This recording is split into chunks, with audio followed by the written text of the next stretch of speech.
Mummy vacation પડી ગયું, હવે તો હું જલસા કરીશ. સવારે મોડો બેટા ઉઠીશ. વેકેશન ભલે પડ્યું, કાલે યોગા ક્લાસમાં જવાનું છે. મમ્મી યાર સવારના પોરમાં યોગા ક્લાસમાં નથી જવું.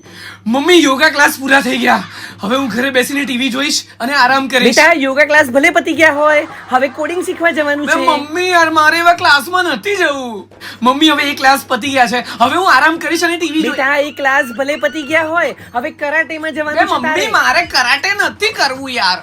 હા મમ્મી ખે કરાટે ક્લાસ પતી ગયા, હવે હું ટીવી જોઈશ અને હું આરામ કરીશ. બેટા હવે તો મારે તને ડાન્સ શીખવાડવાનો છે, ચલો ડાન્સ બે ક્લાસમાં. મમ્મી મારે નોરા ફતેહી નથી બનવું, મારે નથી ડાન્સ ક્લાસમાં જવું.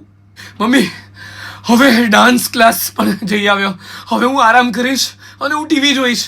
તારે આવતા વર્ષનું અત્યારે ભણવા જવાનું છે, શીખો ટ્યુશનમાં. ત્યાં હવે તારે મ્યુઝિક ક્લાસમાં જવાનું ટાઈમ થઈ ગયો છે. બે મમ્મી મારે મંજીરા નથી વગાડવા, મારે નથી મ્યુઝિક શીખવું. મમ્મી મ્યુઝિક શીખી લીધું, હવે હું આરામ કરીશ અને ટીવી જોઈશ. બેટા હજી તો તારે રાત્રે કઈ રીતે આરામ કરવો ને એ શીખવા માટે ક્લાસમાં જવાનું છે હો. બે મમ્મી